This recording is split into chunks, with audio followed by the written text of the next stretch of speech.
L'épidémie de coronavirus perturbe le monde entier et en particulier notre pays, la France.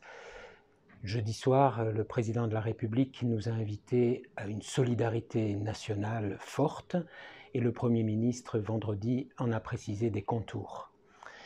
En particulier, qu'il n'y ait pas de rassemblement de plus de 100 personnes et que les personnes âgées de plus de 70 ans puissent rester le maximum chez elles.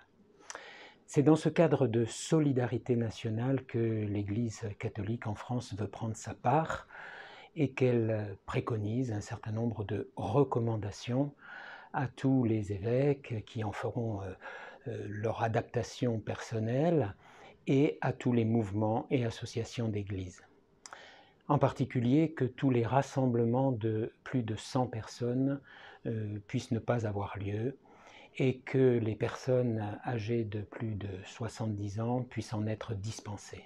C'est vrai pour les rencontres paroissiales, c'est vrai pour les veillées de prière, ça peut être vrai pour les rencontres de mouvements, de jeunes ou de plus âgés. C'est vrai aussi des messes dominicales.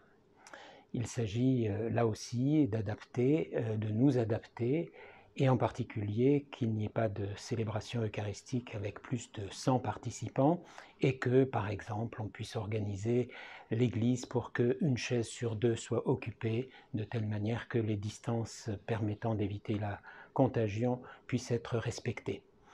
Et quand c'est possible, on fera plusieurs messes, bien sûr, pour permettre à tous ceux qui veulent y assister de pouvoir le faire.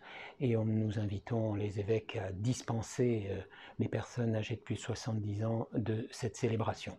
D'autant plus que, grâce aux médias, nous pouvons avoir accès à des célébrations eucharistiques. Par exemple, le jour du Seigneur propose de magnifiques célébrations. Ça ne remplace pas la participation direct à la communauté chrétienne, mais par ces temps difficiles, ça peut être une belle chose.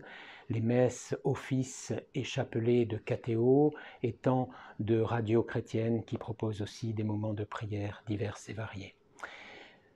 Il ne s'agit pas de vivre moins sa foi.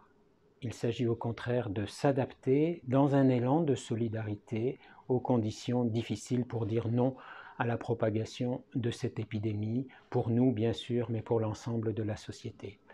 Au cœur du carême, nous sommes invités à la solidarité. Nous n'avions pas prévu cette forme-là de solidarité, mais elle peut être pour nous aussi une manière d'approfondir notre appartenance au Christ, notre vie de citoyen, sans oublier de prendre soin des personnes les plus vulnérables et d'imaginer des moyens originaux pour les rejoindre et pour que toute l'activité de la communauté chrétienne redouble d'ardeur à l'approche de Pâques.